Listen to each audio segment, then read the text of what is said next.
Thank you, Madam Chair.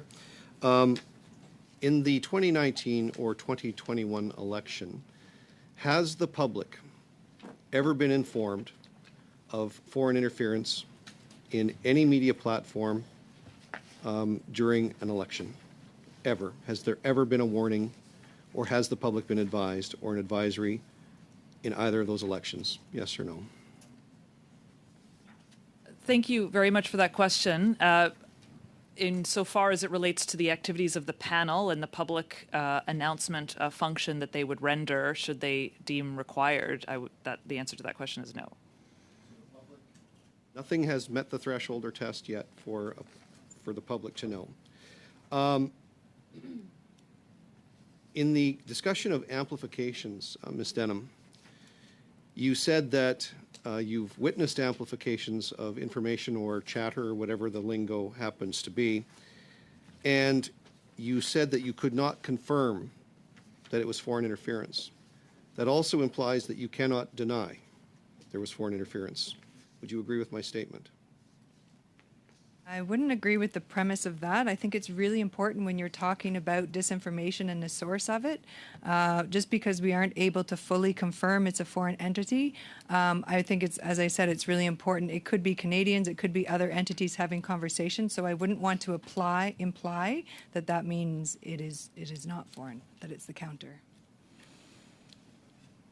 If you can't confirm something, you can't deny something is a very logical argument, and I want to just get you to clarify a statement that you have just made in your testimony here today. You, through one of your answers, you said, we cannot tell if it's foreign or from within Canada.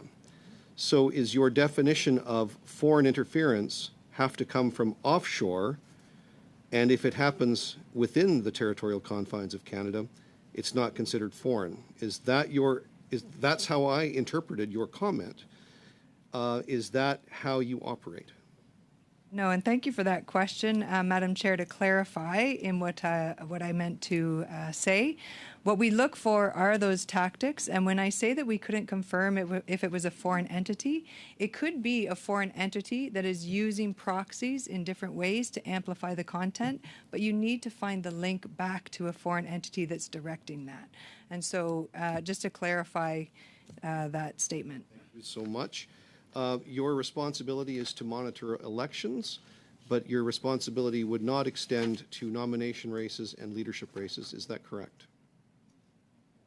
The RRM's mandate specifically is threats to democracies, actually, foreign threats to democracies.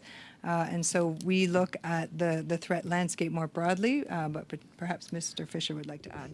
Sure. Thank you, Madam Chair. I mean, certainly from a service perspective and mandate, any foreign influence activity is something we would be interested in and would investigate, and that would extend to potentially nominations, party nominations outside of an electoral writ.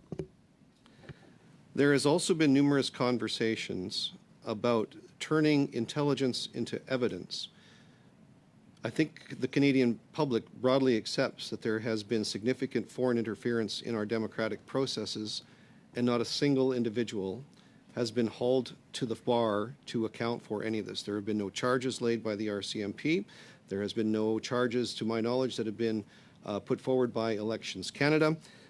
So where is the missing gap in turning intelligence into evidence so that we can actually prosecute those who the Canadian public broadly accepts are acting with impunity in our democratic processes? So thank you for the question. It's a very good one. It's something I would suggest the government has been wrestling with for some time now. And it's not just in Canada. It's an issue that all of our allies face in terms of trying to find a way to transition intelligence into evidence. It's ultimately a policy development and probably a legislative fix that would be required in that space, but that's well beyond my remit. And I know our colleagues at Public Safety certainly have this on their plate as something they've been looking at and studying. Thank you.